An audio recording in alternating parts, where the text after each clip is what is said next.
Well, hi guys, welcome to another episode of our chatting while striking while chatting podcast, I think, or chatting while striking podcast. I myself can't even really remember the title exactly, but anyway, this is another episode, and we have with us as usual, Coach Neoh, and today we'll be talking more about league strategy, so to say, league transition, league strategy. And as usual, just a disclaimer, like people can see on my screen, my webcam seems to be a bit laggy. So the on the screen, that's how I see. Yeah, wait. Let me. Can I disable my own webcam here? Okay, it's because I it was showing double webcam on my OBS. That should be fine. So you can still see me, right, on your side. Okay, yeah. Because it's a bit complicated. I'm using the OBS virtual camera thingy, and it uploads the OBS camera input to Discord, and that's how you are seeing my camera. So maybe through all that, there's a bit laggy and such. Okay, so anyway, we're talking about actually in specifically our Wednesday league for Khatib. So it's a Wednesday night league at Khatib. It's one of the more interesting leagues I've played. It's one of the leagues which has a longer oiling, because so far, most of the leagues I've played leagues in mostly Toa Payoh, which is usually on a shorter oil pattern. And I've played leagues before at Mount Faber Safra. That was quite a few years back. Also on a medium to shorter league oiling pattern. But back then, actually, I can't really tell because I was playing spinner still, so that was many years ago.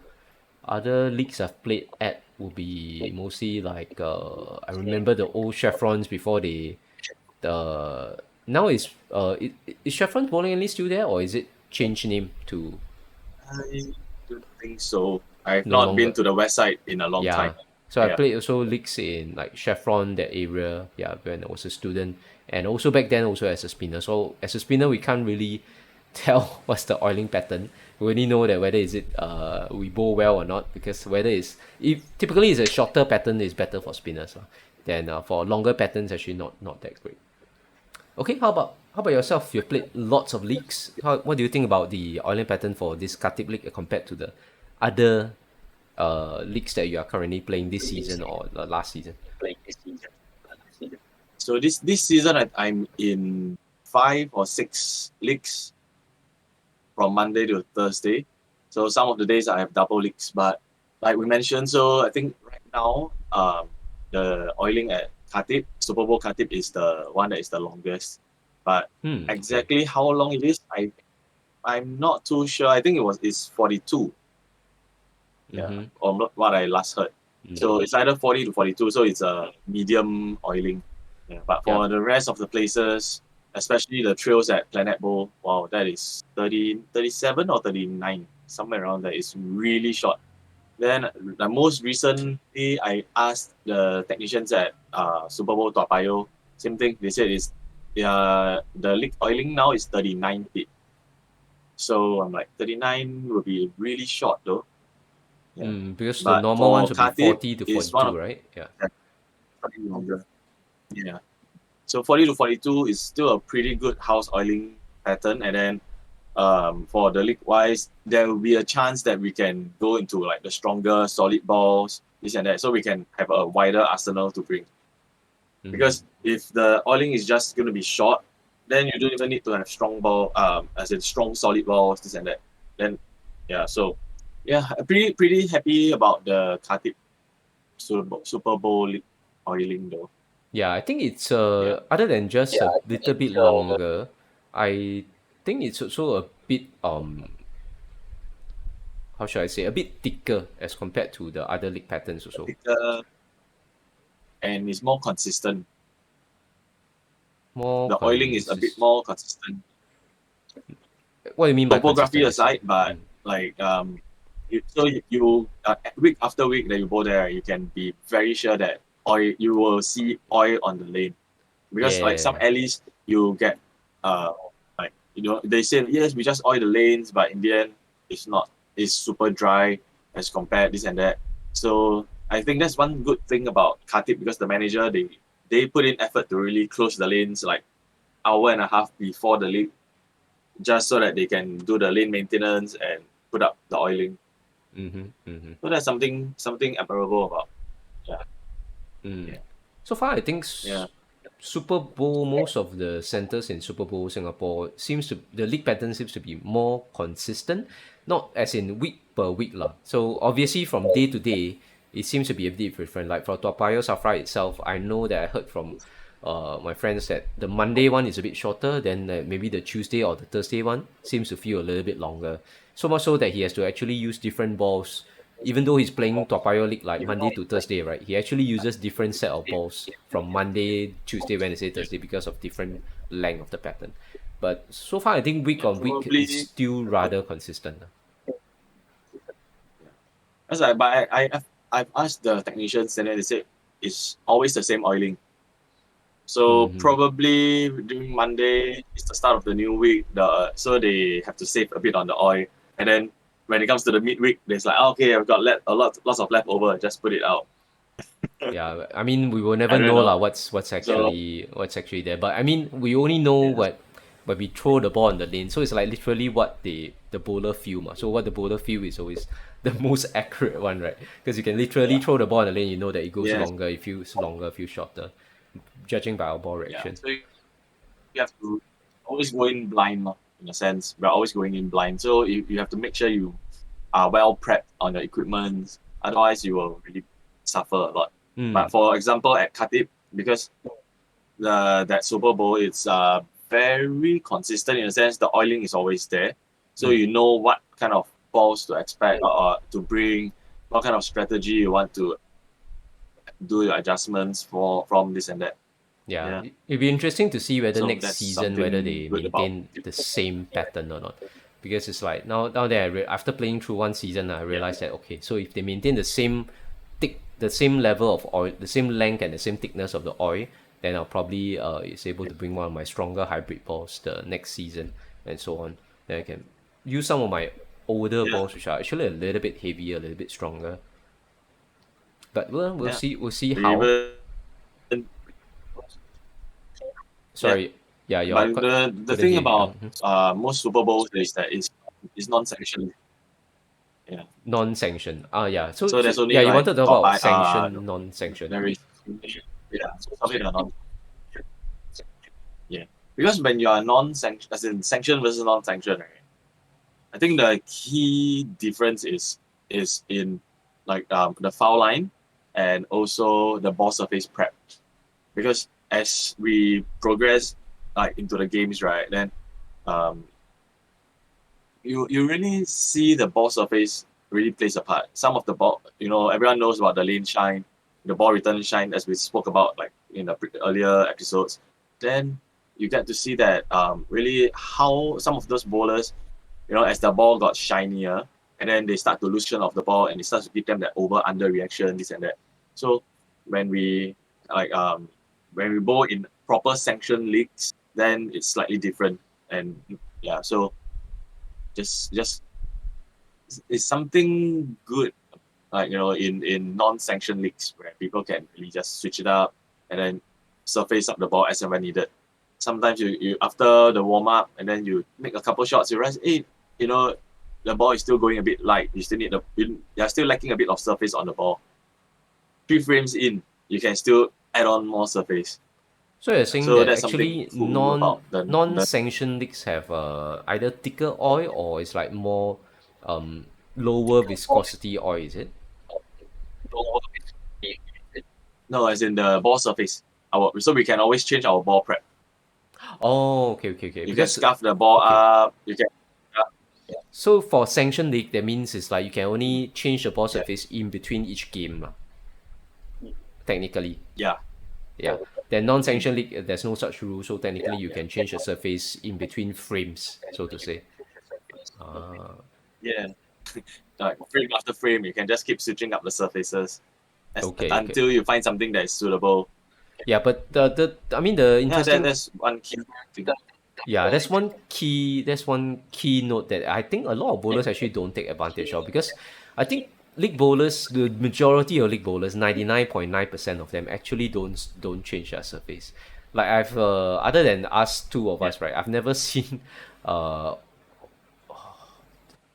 maybe once or twice. bowlers Yeah, switching up. maybe once or twice that I've seen bowlers like before the league starts, then they go and like use an Abraham pad to their ball. But other than that, like very seldom I see bowlers actually touching up or modifying the surface of their ball.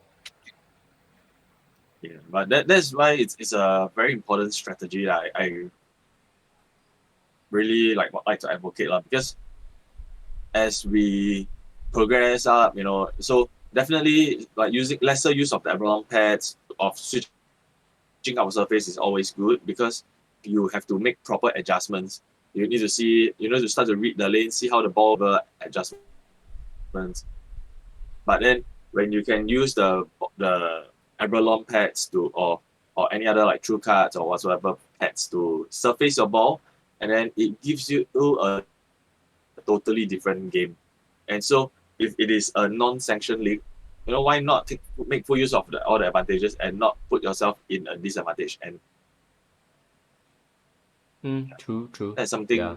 some key aspect, because I used to not do any surfacing like in between games and stuff, until I saw a couple of the senior bowlers. Then they actually added more surface onto the ball, and then I raised it up to them, and then I asked the managers around the staff, and then they're saying, "Oh no, this is a non-sanctioned league." I was like, "What? Oh, okay. I totally forgot about it. I thought it was a sanctioned one." So, yeah, in the end, overruled. Okay. So you Yeah. thought it was sanctioned, then they were not allowed to change the surface in between Yeah. frames. Yeah. Mm. So actually, the senior Then I bowlers also do went do up, it. and then I said, Yeah. "Hey, yeah, they do it. The Mm. seniors, they do it quite a fair bit also." I And see. also, I saw some of them, they slide over the foul line. Then I actually asked them, "Hey, bro, did you guys forget to on the foul line?" Then they, no, it's not on because it's a non-sanctioned league. So you get away with quite a bit of stuff during for non-sanctioned leagues. Yeah. Yeah. I myself actually slide But then over a again, foul line like quite a few times. today, really, Yeah. I always I have always stopped going over the foul line. I have always problems with foul line sliding, but I have recently improved that due to like after you mentioned that you always use S8, so I started using because I used to use S5 and S6 on my sliding sole, which I told you before.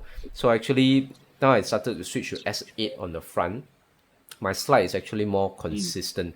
I still get that bounce at the end of my release. It's either due to my I think my timing, or basically I think my release was late, which is why I get that bounce. So I'm still working on that. But other than that, the jerkiness, like when I was using S6, the jerkiness of the slide causes me to like like jitter. So my slide, my I don't realize it, but my shoes were actually like sort of like trying to get friction, or maybe too much friction, then you will like have some mini jump, and that mini jump actually caused me to foul more often than not. It caused me to like go longer than what I'm supposed Uh, to. So it's kind of like I think that's what is happening lah. Because if not, the common thinking is that if I foul, then I should go with a more rougher slide, right? So that I stop earlier. But I think in my case, based on my experience, is when I go to a smoother slide, I actually can stop better somehow. So I'm thinking like maybe because I used to use too rough a slide, and that rough slide causes my sliding sole to jump, and to then that jam. to jam, and then to jam, Yeah. and then we'll try and regain balance and like do mini hops on the lane. So that mini hop actually caused me to go over the foul line instead. Yeah, I would agree on that. Because Yeah, that happens to a lot that's of people actually. yeah, that's like something I've just realized after my like after trying out myself, and like it's not a conventional train of thought. Yeah. Yeah. So anyway, we So have that like some, like we yeah, were you were also saying. wanted to talk about some strategies. Yeah, some strategy Just talking regarding about it. some of the strategies and Yeah. So for example, I think so I for think yeah, what I was trying to say is that for if you are a viewer from like not non from Singapore, like probably from the United States and so on, you probably have a much different experience for your league oiling? Because from what I've heard, I'm not played in the States myself, but from what I've heard, most of the centers in United States actually have a lot thicker oil on their centers. And I believe the reason for that is that the average ref rate for in America, let's say for men, is obviously a lot. Even for the ladies, is a lot higher than in Asian country like Singapore, because our ref rate is actually considered the average ref rate of a league bowler is like quite low in Asia. Like when I see all the like not just the pros but just like the amateur competitions from the US and such like that, I look at the Sure. guys and all that. Their ref rate is all way higher than what I can see from Singapore. Basically because they're just bigger. They're bigger. Their palm size is bigger. Their fingers are longer. And yeah, so just being bigger alone, they can support the ball better. Then they can get higher ref rate. So maybe because of the higher ref rate, they put True. like a higher, thicker level, That's thicker oil on the lanes so that their oil conditions can last a bit longer. And I think why that's also one of the reason why a lot of centers they actually tend to oil a lot thinner oil for the leagues because of the average ref rate for the average leg bowler is a lot lower. So if you oil that too thick, right, they cannot strike because their ball doesn't gain enough friction. Then they start to complain to the management like, "Hey, why your oil so much oil on the lane? Then my ball cannot hook, cannot strike." yeah. So when enough, so they'll go by the majority, right? Because as a lane center, you still want the league players are your customers. So because if they don't play your league, then they will go elsewhere to play leagues on the same day. Then you lose their business. So you want to make them happy. Then you try to like so they will lower the oil volume level such that it makes their ball easier to hook. And then when the ball can hook and they can strike, or make it easier for them to score, and then yeah, then your customers are happy, so to say. Yeah, happy customers. Yeah, but then that's the thing about some of the alleys though, and especially as you know, like seasons after seasons, and the newer teams comes in. So then playing against those teams that have been playing like 10 seasons there or 15 seasons. So then you will really see a big difference, especially like back then when I was playing at Planet Bowl, for example. So last time the oiling used to be way longer until a period Even of longer. time that the senior bowl, yeah, he got dominated by the senior bowlers, and then yeah, so they sort of like super drastic. I think there was a point that was like 35 or 36, yeah, Oh, that shot. and then Okay. now that those teams were yeah, yeah, yeah. Then everyone knows that it became like an autopilot lane. So whatever you throw down on the lane, the ball will just hook. Whatever they do, it just hook. Yeah. Then even earlier this year, there was a period that they maintained like 37, but way long, thicker oil on the lane. It was thicker, and then like you really see the ball go down so far down before it even react. Then like now it's at 39, 37 or 39, but the oil has apparently has gone down way a lot. But yeah.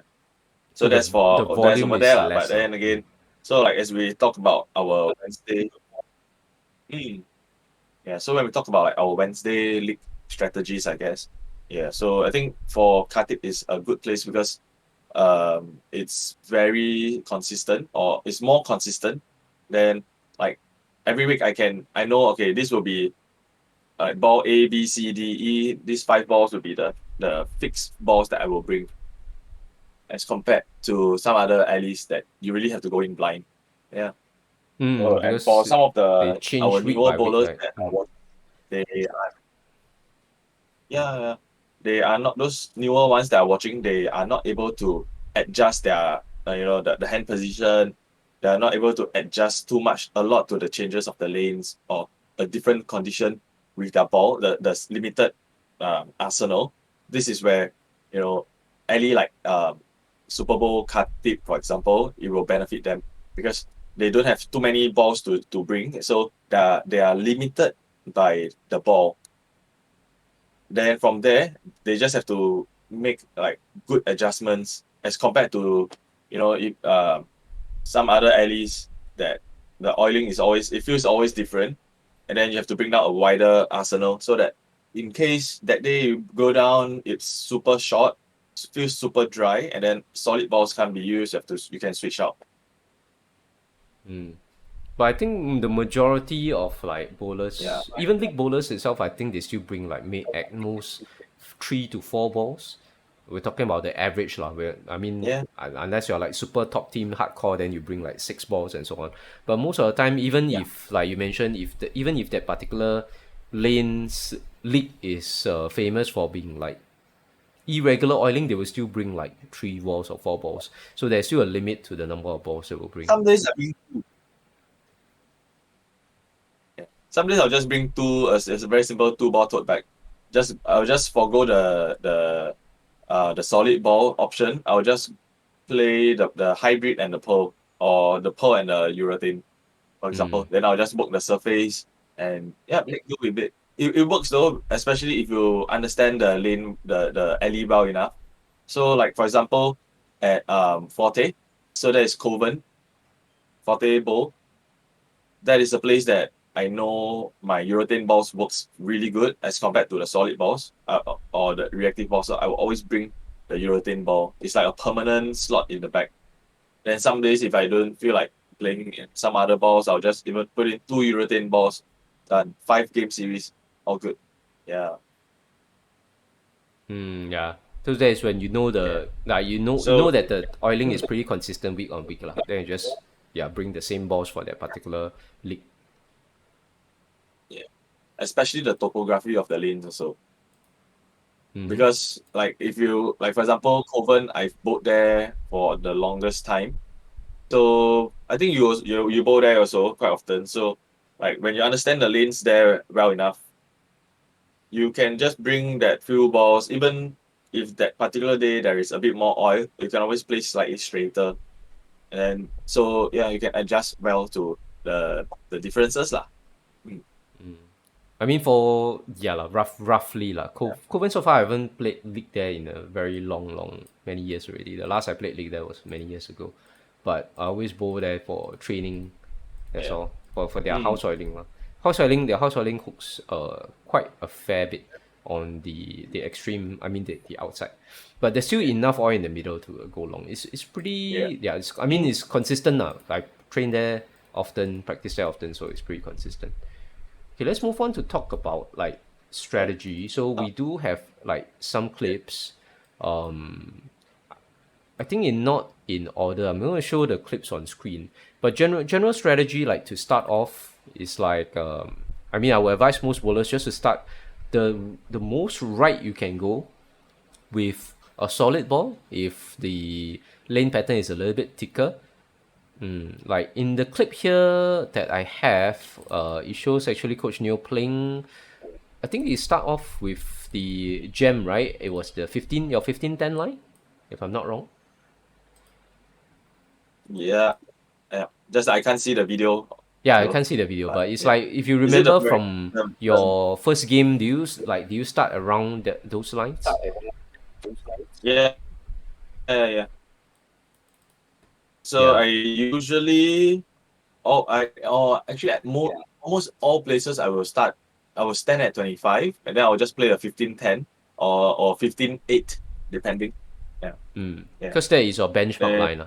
so I I is either standing at 20. So for those lanes that has a bit more oil, I will stand at 25. Those places that are a bit slightly on the drier side or more friction side, I'll go to 27 or 30. Yeah. Okay, Mm. okay. So that's based on the your experience Yeah. of how the pattern usually is. Lah.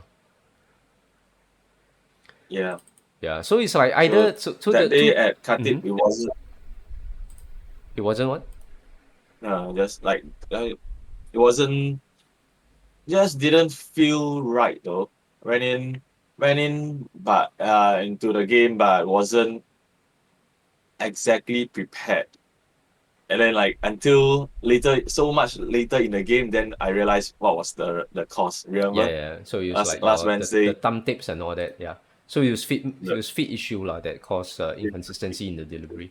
But let's say generally, I think for league to start off, two general strategies. Either you play the most right that you can go and still get a strike with like a solid ball or something that's sanded, or you can play your benchmark line, which I think most more people will be more comfortable with. Let's say your benchmark line, like Coach Neil, would be like playing 15-10. That means crossing 15 at the arrows and then 10 at the break point.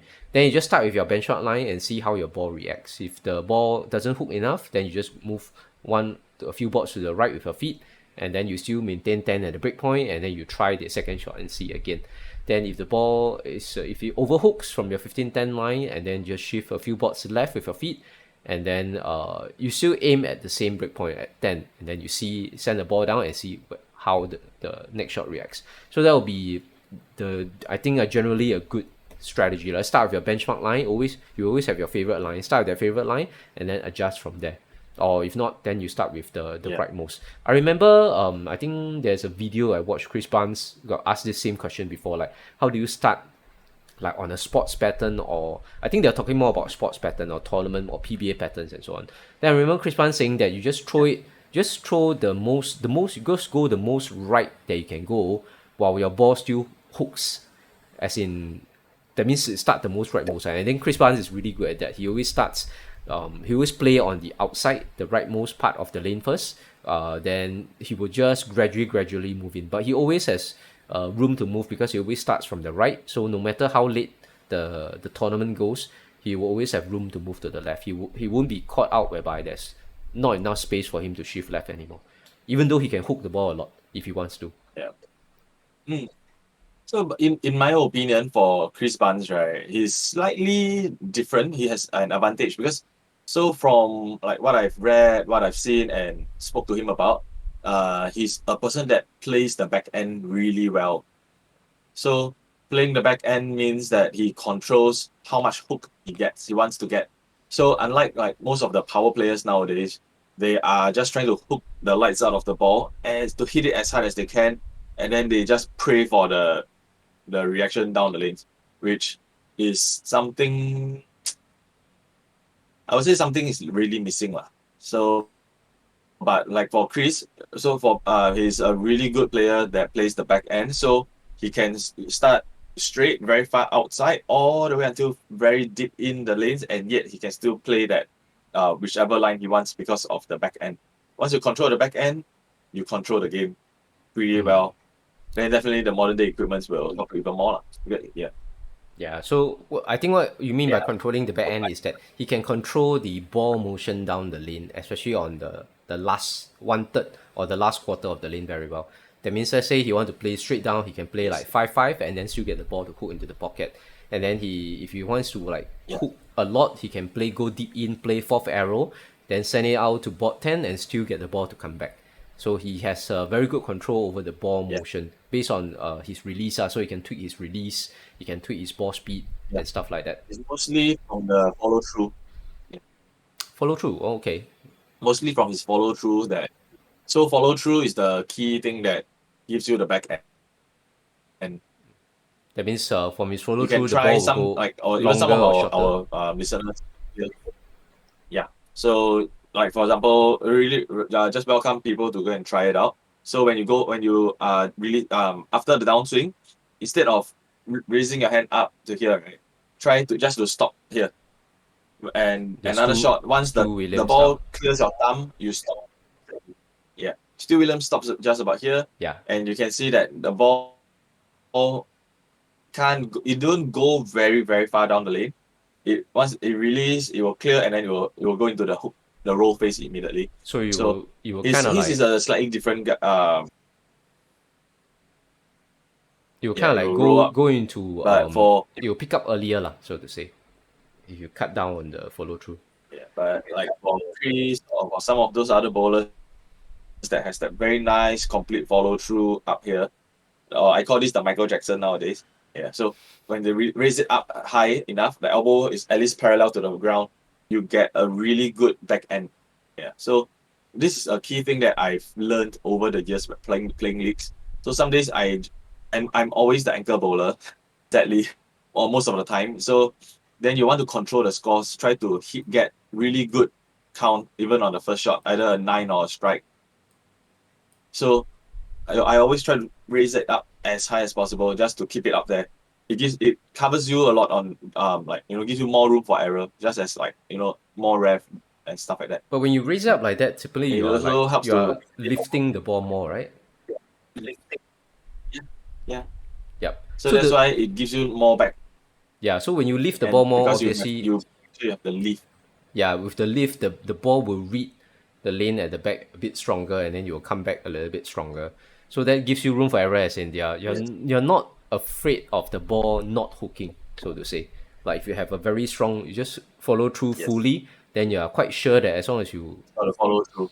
I mean, if you released correctly, your thumb doesn't get stuck and stuff like that, then your ball will go and it will definitely read the lane correctly lah. But I mean, still doesn't guarantee that the ball will Yeah, hook or not lah. Because I mean, if there's a puddle of oil definitely, there, definitely. or That's that. if the ball doesn't match up, it still doesn't hook. So that's the thing. Yeah. So that's why we call it at the end, it's not the hook, it's the roll. So skate, hook, roll. So on the last part, the roll. So the ball rolls into the direction towards the pocket. But we want to make sure that the ball rolls or hooks a good amount of lanes. But then you realize a lot of people, they start to say that, oh, my ball hooks the entire lane, this and that, da da da. But if your ball hooks the entire lane, that means the ball, for example, you release it at the seventh arrow, for example, and then the ball goes all the way until the first board and overhooks to pin number 7. That means it hooks the entire lane. So you can't say the ball hooks the entire lane and then and strikes, because the from the break point to the strike pocket maximum is only about 18 bots. The entry pocket between like 16 ish, 17 until like 19, 18, 19 on the bots, that will give you the strike, depending either the light or the heavy pocket. Yeah, you're talking about the right-handed So pocket that lah. Mm. for right-handed lah. Yeah. Yeah, so So right-handed pocket that's about 17 and a half.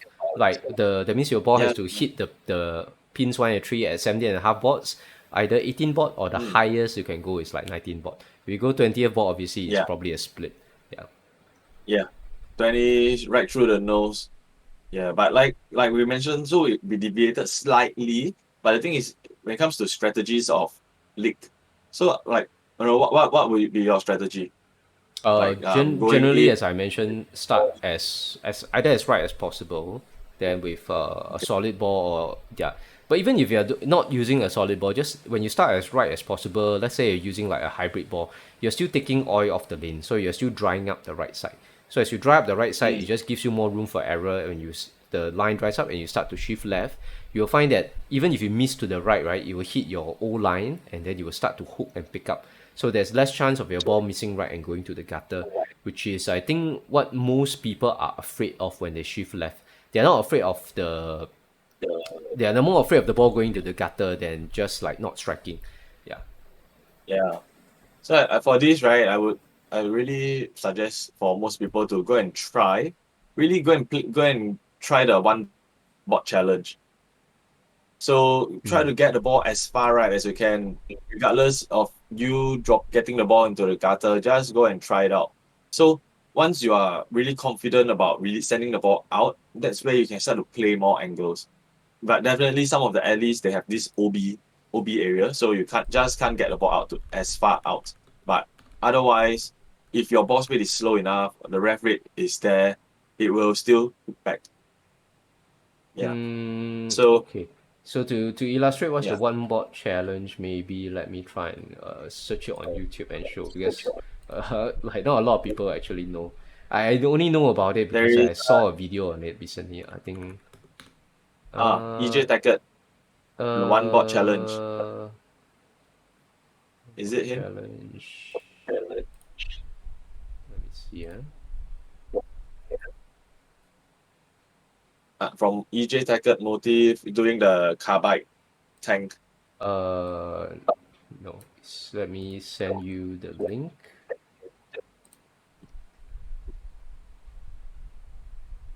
Wait, how do I get the chat to pop up here?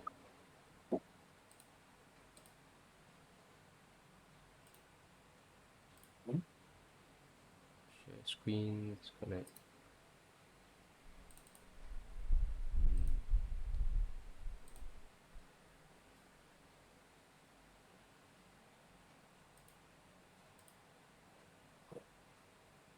So anyway, there are tons of like one bot challenge that Yeah, people can try I out. can't access my chat from not here. But anyway, it's the if you Google one bot challenge, Andrew Anderson from Motif has Oh, one. Andrew Anderson. Yeah, so I'll just Yes. show you on screen. Basically, he's sending his ball all the way to board number one at the break point, and then he Yes. hooks back and strikes the pocket and hits the pocket. So that is what it means.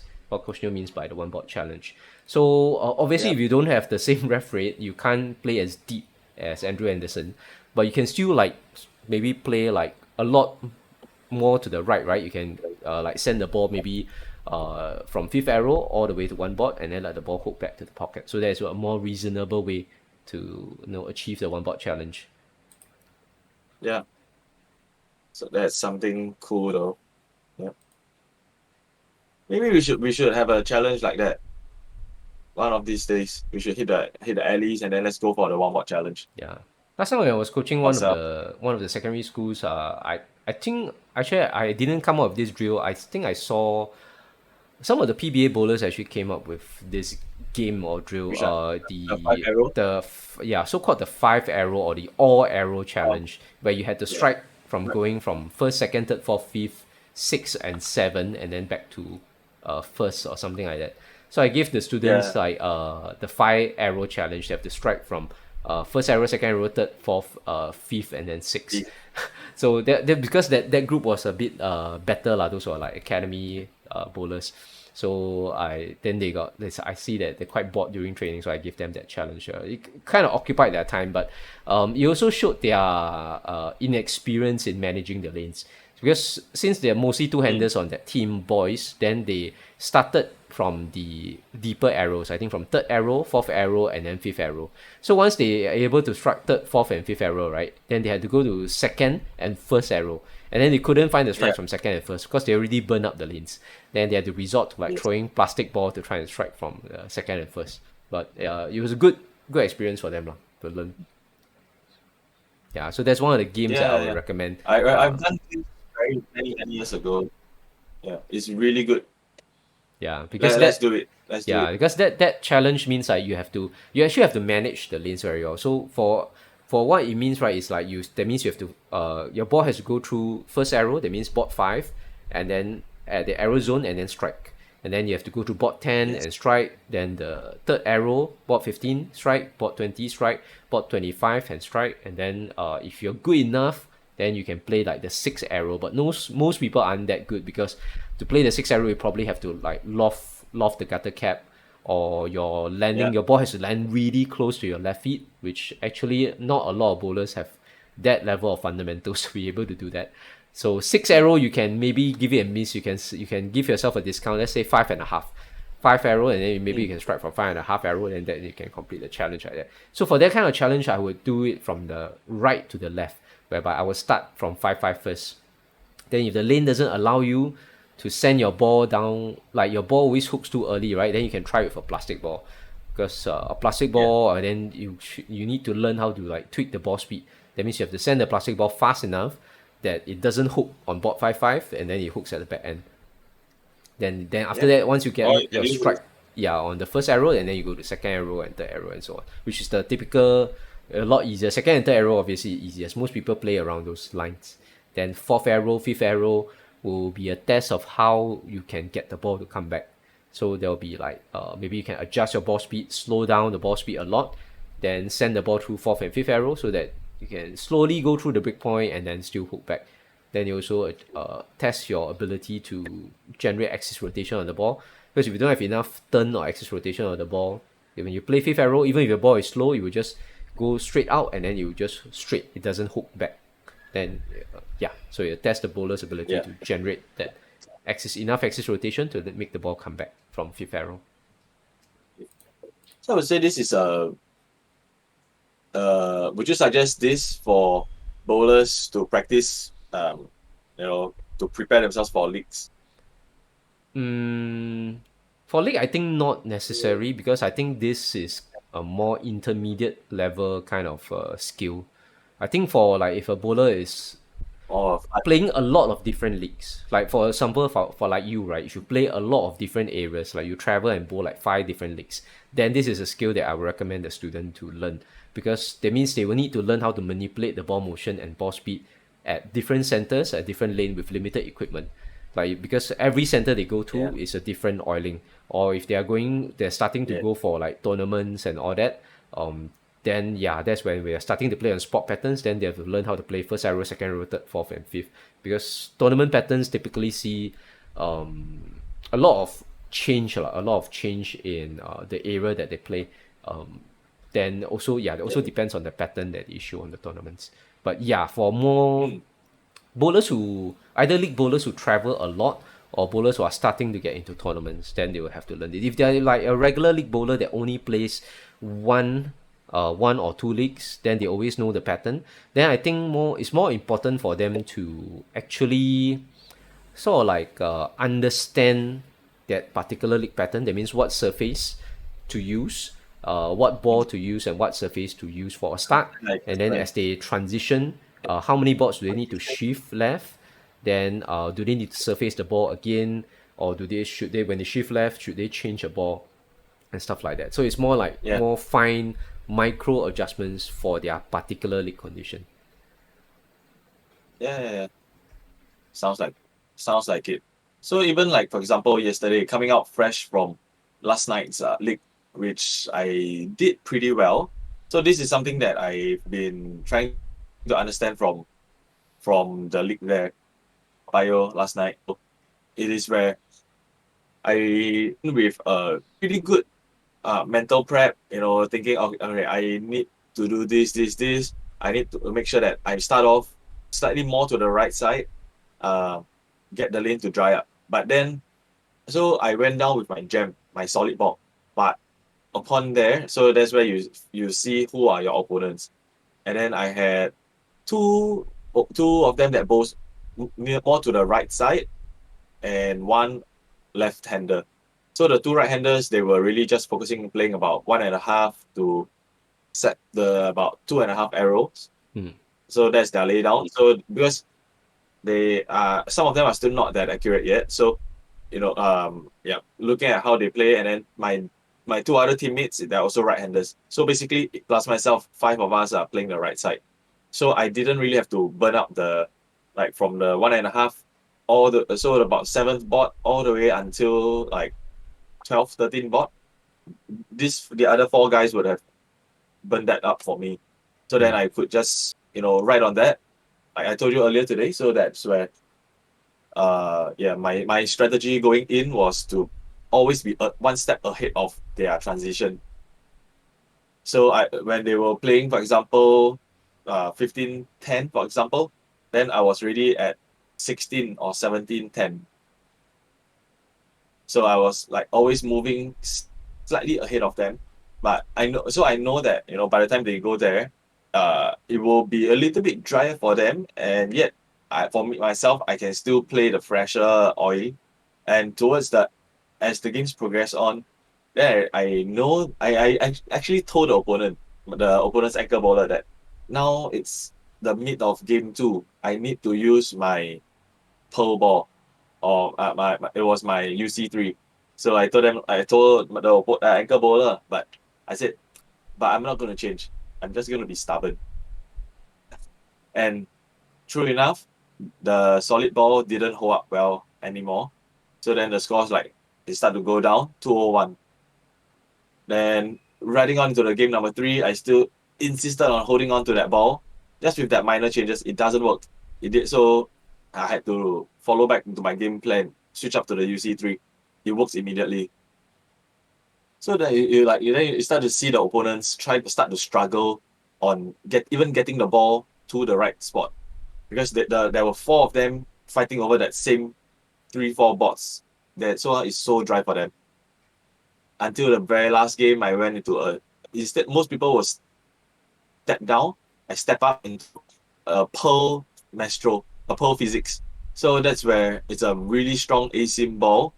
Instead of doing like fighting with them over the oil, I moved straight to 35, and then I had quite a good strong game for the last game.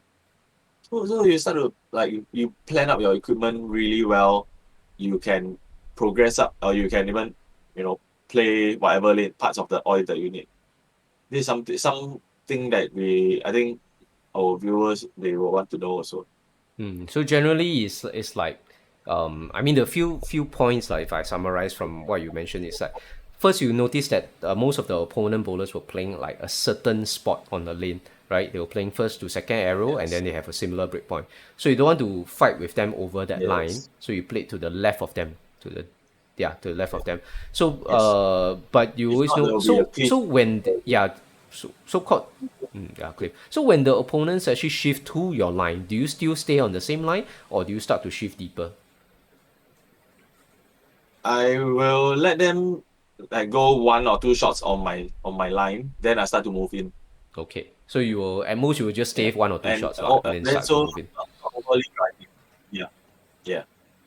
And by doing so, as and when I need the ball, if I need to send the ball further right, it will still give me the hole because I know that side has been buttered down smooth, relatively smooth, carried down smoother, as compared to what we did on last Wednesday, during the Super Bowl Khatib the league.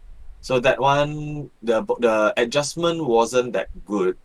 I wasn't shifting enough. Not, and I was also not reading up the lanes fast enough. So there was a point that you remember that we will keep saying, hey, there's the European carry down, this and that. But then again, European carry down is just one of the many kinds of carry downs. We have the reactive ball carry downs, we have the spare ball carry downs. So it's just a matter of reading what reaction the ball or the lane gives us, and then we have to adjust according to it. Yeah. So on Wednesday it was adjustment. Last night what I had was really, so I would say that. Mm. So But trying to ahead of the opponent is important. yeah, but then again, it also boils down to your, like I mentioned earlier, a bit about the equipment choice and whether you are prepared for the shift. Because like for the Thursday, for the one that you had a good score yesterday, it seems like you went there prepared with your game plan and your equipment. You had your gem, which is your strong ball, which you can play to the right or Strong you can solid. play deep in. Then you had your urethane UC3, which will you can play on top of your My gems nut. line, but it will send the ball a little bit longer, right? So that's Yeah. your option to go to if you want the ball to go a bit longer. And then you had your physics maestro, which is asim per ball, which you Oh, for you to go even deeper further left. yes. So you already have your equipment and your strategy laid out Yes. well. Then all you had to do was just to observe when to use which Yeah. ball at what time and play the which line at what time. Yes. So yeah, so I Yes. think that's the general. I think that kind of like strategy will be more is the so-called, I would recommend that kind of strategy for most league bowlers, especially if you're playing in that particular like one or two league. Like you just have to fine-tune your equipment choice, because more or less you will know what lines that you are playing for that particular league pattern, what lines will get you to the pocket, and then you just have to fine-tune on what equipment you want to use. Then the other one is what surface you want to put the ball on. Like, are you gonna start off with like Mm. 1,000 grid Ebron, 2,000 grid Ebron, or 500 grid Ebron, or do you yeah, or are you gonna start with a per ball or a solid ball? Most of the time, I would recommend a solid ball lah, for most people, unless Mm. I mean, what are the cases where you don't want to start with a solid ball? I mean, I can't think of any situation. Me, I've done it quite a number of times on quite a number of occasions because, like for me, the gem is my one and only solid ball in my entire arsenal. So most of the time, I start with either a so on my down here we have the Hustle USA, which That's is a a hybrid, hybrid, right? Yeah. and my High Road OG. These are the only two. Yeah, the rest are all solid. The rest are all pearls or urethanes. Yeah. So for most of your leagues, that Yeah, means you actually start with either a hybrid or a per ball. yeah. But then again, those Because I realized in balls. Singapore that Yeah, you're saying? yeah. You So saying? I realized that most of the leagues in Singapore, right, the oil is on the relatively on the lower side, so it doesn't hold. For a solid ball, it doesn't hold up too long.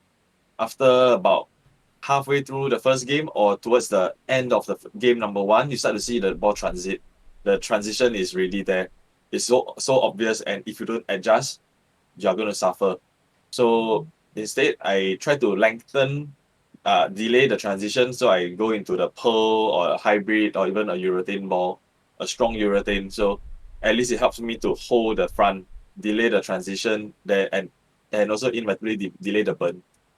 Mm, yeah. So this boils down to also Yeah, the oil volume. Yeah, especially for Singapore, where I mentioned most of the oil volume is on the yeah, thinner end. This, which is why, yeah, it's yeah, actually possible that it's also quite a lot of league bowlers actually don't use solid balls. yep. That's true. That's true. So that's something that as you mentioned. So it's experience, understanding of the lanes. So it's always good to recce the place. Get some experience, get some idea what balls work well there, or what balls is not so it will not work. Yeah. So prep it up. Yeah. Mm. So Like any good, I would say, for example, hmm, uh, good something.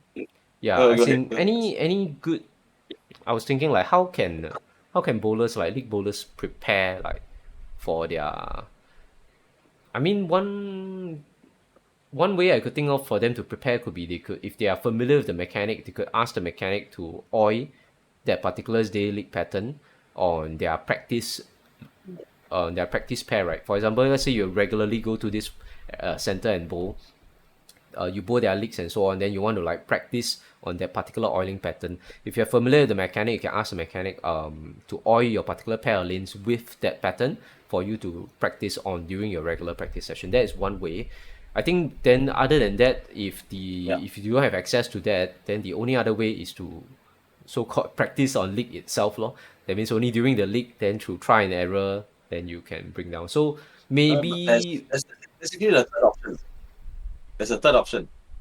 So because you know that most centers, even during their leagues, right, it's not full house, but the technicians they will do that final round of oiling. So they will oil all the lanes.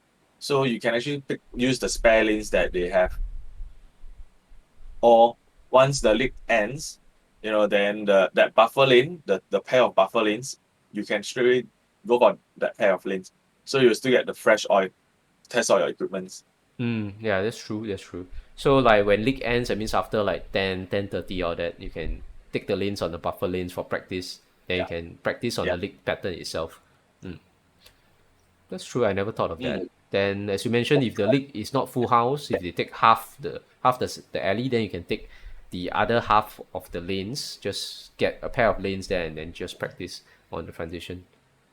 Just practice on the league yeah, oiling itself. Mm. yeah.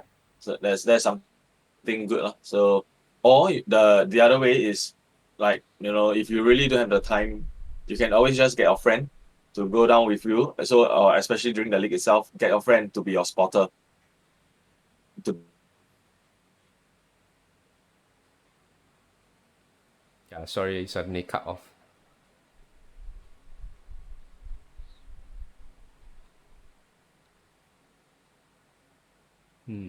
Yeah, if camera's frozen,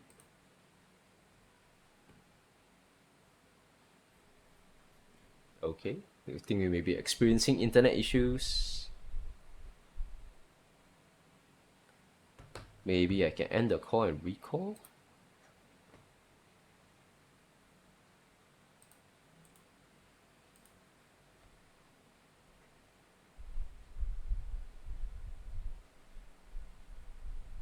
Yep. Hello, can you hear me? Can hear me? Hello. I can hear you, but my screen, everything is totally off. Oh, okay. Can, because all of a Okay, now sudden then now we're able. your, yeah, your output suddenly froze. on my side, your screen has been totally frozen. Now I can see your avatar, but not you. Uh, uh, should be okay still. Oh, on my side, yeah. Maybe I have to turn on camera. Yeah. I didn't switch Okay. on the turn on camera option. Okay, yeah, yeah, I forgot you were saying, so we were talking about practicing on the leak pattern Yeah. on And you can the actually spare get your lanes. friend, yeah, Your get a friend is a friend to spotter, correct okay? for you. Yeah, to spot it up. But make sure you bring a friend or get a friend that understand ball reactions. Yeah. Or even you can just tell them, hey, help me to spot whether I'm landing at the at this particular arrow, or or whether my ball is getting to there, or whether my ball is hitting my breakpoint at eighth board, stuff like that. So just get your friend to do one or two items for you, so that you can focus on releasing the ball, getting the ball to, for example, the 2.5 arrow, or the 3.5 arrow, stuff like that. Then you get your spotter friend to help you see whether it's landing at the correct break point or whether you're Yes. sliding at the correct spot. Yeah, because most of us, we are not the bowlers, they are not professional enough and not comfortable enough that the moment you release the ball, you can keep your eyes on it to track exactly where it's going, and follow the shape of the ball. Yeah, So it's actually pretty difficult, mm, especially for unless you are newer really, bowlers. yes, yeah. So that's something that they want to try it out. True. Any other general advice you want to like tell the audience and stuff like that? Because I mean, if not, then I believe we can wrap up because we Yeah. already talked about most of our like different kind of strategy. Like personally, Yeah. So my I think, strategy is to start on the right with a solid mm, ball. But as you mentioned, the case by case it can be different. If the oil yes, is not thick enough, then yeah, it's actually okay to not start with a solid ball. You can actually start with a hybrid ball or a pearl ball just to ensure that your line lasts longer so that you don't have to transition so fast. yes. So that is on the key side. So I would say for equipment prep wise, so always make sure you have like a step up and a step down for your sliding sole. So like I'm a S10, I always have a S8, S9, and also the S12, just in case, and also with the shoe brush. Hmm. So that helps to lengthen the lifespan of the sliding sole. Then it Yeah. comes to the rest of it, like for example, um, your puff ball. So even for dry hand bowlers, right, it works hand conditioners, those powders. Because some days if you just need the ball to go down slightly longer, right, then you need to dry up a hand even more. You have to use it. Even for some of my friends that have no sweaty palm, they will also use the powder just so that they get it a bit rougher, a bit drier, so they can hit the ball harder. There's more grip. Yeah. Okay. Yeah, it makes sense because by drier hands you get more grip, yeah, on Yeah. the ball. Yeah, actually talking about, yeah, I forgot to tell you about the sliding. So especially if you travel to different alleys, Yes. obviously the approach will feel different. Even on the same alley itself, from day to day the approach might feel different. So like you Yeah. mentioned, always have a step up, step down from your sliding. So Yeah. then obviously you want the hand conditioner, and then you want to have a few Abron pads ready Yes. also to adjust the surface of your ball, Yeah. so that yeah you can just if that day the oil is a little bit longer, and then Mm. you already brought your balls, right, you don't have anything to change to, let's say you only have a hybrid and a pearl, then just take Abron pad and then just scuff up your hybrid, and then you Yeah. can use it like a solid ball. Yeah. Then actually, I remember one student, one of my younger students, also telling me that he don't dare to sand down his so-called the pearl ball because he say Mm. he have to polish up. It's very expensive. Then, but I think he doesn't realize that there you can actually hand polish a lot of this stuff. So actually, it's not really expensive. You can go to the pro shop. You can buy Abron pads and you can buy a polishing liquid. Any brand will do. Then obviously a ball cleaner as well. Then to polish up, let's say you have a pearl ball that you had no choice but to sand down for league, right, or for competition. Then you want to shine up yourself. You don't want to like spend a lot of money at the pro shop. Then you can just sand down, like you mentioned. You sand down with 500 first, right? 500. Then Mm. you sand down with 1,000. Then you send it with 2,000, and then send it to like 3 to 5,000. And Yeah. then That is finally to you shine up the ball. use, yeah. Then you finally use polishing liquid, then to make the ball back into the pearl shiny Yes. finish. Yeah, so So you can. that is one way. So if you do it at home, the other way is you can skip it. So you don't have to go through every single pet grid. So you can go, for example, if your ball is ready at 500, is at the real 500, you can straight away jump onto a thousand. Then instead of 1,005, you can even go to 2,000 and then 4,000, stuff like that. But because it depends on how fine you want the ball to be, because like you can have a 2,000 polish and the ball looks super shiny, or you can have a 5,000 but yet and 5,000 polish and the ball is just normal shiny. Yeah. So it depends on how rough the surface is, like the in between surface. So sometimes some of my shinier balls that you see, right, I actually started off with like 1,000, then I'll jump to 3,000, and then I will just very quickly use the 5,000 the pad, go around it, and then I start the polishing process. So you will see that there are still a lot of rough grit marks on the ball. Yeah, but those balls that I go really by step, bring it up, you'll see it's really fine. It go then when you throw it on the lanes, you see the ball go really really long. Okay. So it's Yeah, so like it's if like if you you want the if you ball to want, go really long, then you do the gradual step down process. You go yeah, smoother and smoother and smoother. Then they'll make the ball really smooth lah, not have a lot of rough teeth. But if you want like a slightly polished ball but still have quite a fair bit of grip, then you can do like 500, step up to 2,000, and then step to 5,000 a little bit, and then straight away polish. yeah, So in that case, because there's still grooves on the ball itself, even though it's polished, it will be a little bit grippier. It will grip the lane yes, a bit earlier, even though it's polished.